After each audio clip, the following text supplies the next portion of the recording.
So ayan po mga kabayan yung South Luzon Expressway Toll Road 4, Barangay San Miguel, Alaminos, Laguna, yung bandang kaliwa mga kabayan. So dito tayo tatakbo sa portion na ito. Yan, yung malapad na daan mga kabayan. Sa gawing Santa Monica area. So ayan yung kulay pula hanggang dito. Ito yung circle na ito. Yan.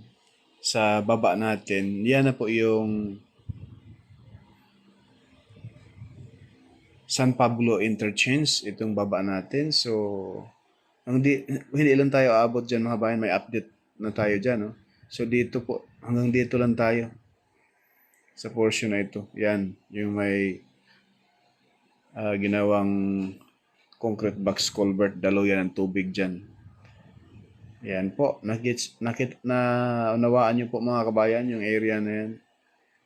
Hanggang dyan lang po muna tayo mag-update, no? So, ayan po. Yan yung baba. Santa Monica area, Barangay San Miguel. Dito tayo nag-start sa may Barangay San Miguel, no? To San Pablo Interchange.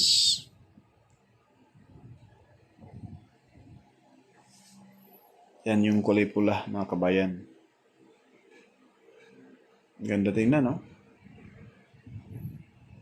Paki-like, share, at subscribe po. Mayroon din po tayong reels sa mga kabayan. Purka studio lang din po.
So masilayan natin rito mga bayan na itong portion na ito ay itong mula sa Barangay San Miguel papuntang San Roque. Ayan po, kompleto na paglatag ng concrete cement at yung gilid natin ay talagang ginapangan na po ng mga damo. Itong nalatagan na po ng concrete cement, ayan no, sa right side natin mga kabayan.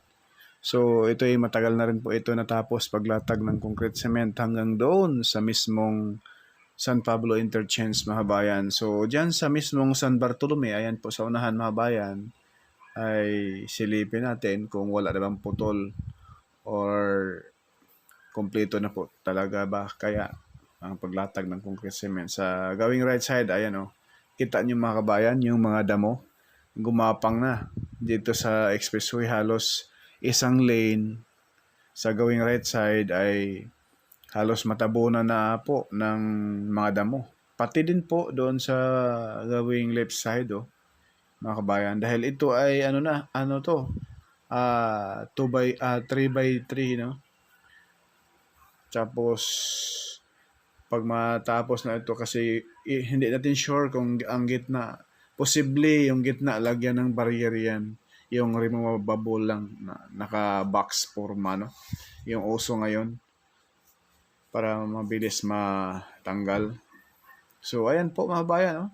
Napakaganda yung panahon at kitang-kita natin yung aninag ni Mount Banahaw na sa kalayuan at yung sikat ng haring araw na talagang masisilay natin sa taas ng mga puno rito sa portion ng papuntang Barangay San Bartolome, San Pablo City, Laguna. Paano na lang po mga kabayan, no? Huwag po tayo may skip sa ads. Napakalaking pamasko na yan ni Porca Studio. At paka-subscribe na rin at follow na rin sa ating FB page. Ayan po.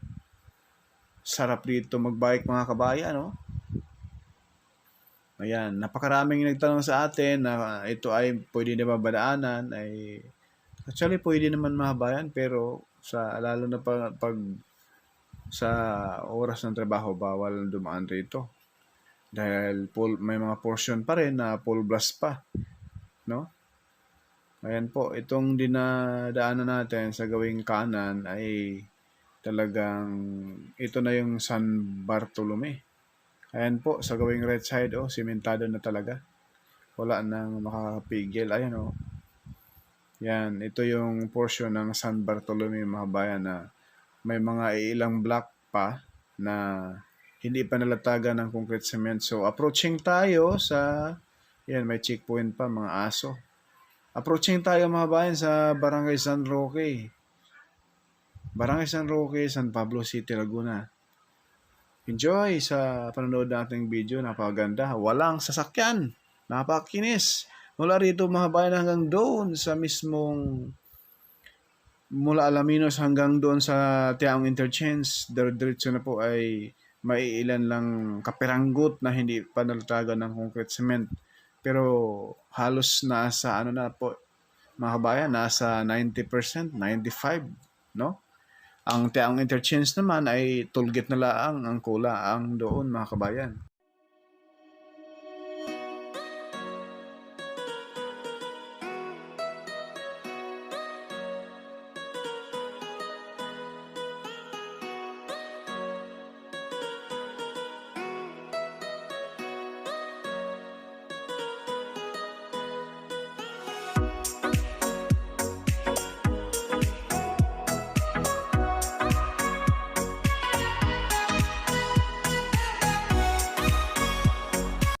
Ayan na po mga bayan, yung Barangay San Roque rito, no?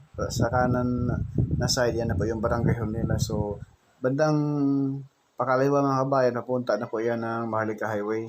So, dito po, pareha pa rin po doon sa mismong Tiaong, sa ibang interchange itong SLX-04, ay itong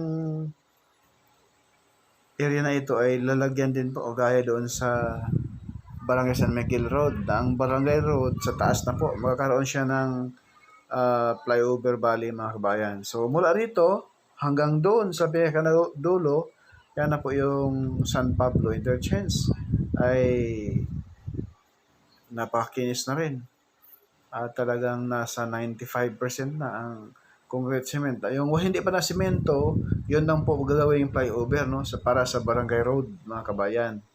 Gets ho? So, mag-ano na po tayo, subscribe kay Porca Studio at like na rin.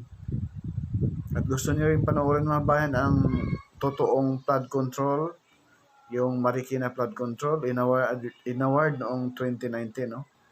So, ang trabaho doon mga Hapon, kontraktor, ang manpower nila, Pilipino lang. Ayan po, napakaganda yung sikat ng araw nakakawala sa problema mga kabayan. So si Mount Banahaw ay hindi na muli natin masisilayan dahil po siguro sa fog or makakapalang ulap mga kabayan. So ayan po, makita natin yung mismong mga kabayan, no? Yung mga damo na halos nasa gitna na po nitong South Luzon Expressway Toll Road 4. So ayan na po yung tulay sa malayo. Yan na po yung San Pablo Interchange. So ngayon mga bayan, makita ko lang sa inyo rito, no? Na asahan natin sa portion ng San Pablo Interchange. Shout out po, no? Sa mga engineer dyan sa Mayalang. kung saan tutumbok sa San Pablo City yung gagawing entrance exit para sa South Luzon Expressway Toll Road 4 dito po sa San Pablo Interchange. So kaliwa ba? Ayan tinuro natin. Yan ang tinuro natin, dyan yung exit palabas ng San Pablo City, mga kabayan. No? Papasok dito sa expressway, no? Kung ikaw ay galing ng ito yung San Pablo eh. Kung galing ka ng San Pablo City, pa Lucena ka, diyan ka tatawid sa mismong tulay sa taas, then ikot pa kaliwa.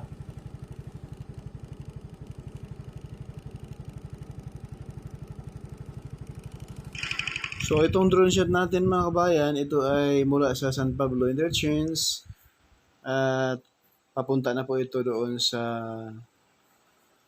Tiaong Quezon. So sa package siya, ay na po mga kabayan, halos 30 meters yung hindi pa nalatagan ng concrete cement boundary ng Barangay San Miguel at Barangay Solidad mga kabayan, no?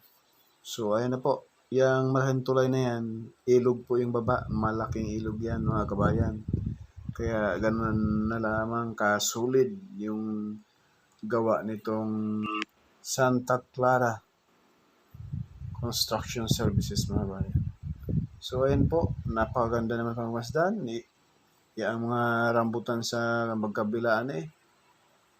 Sobrang ganda.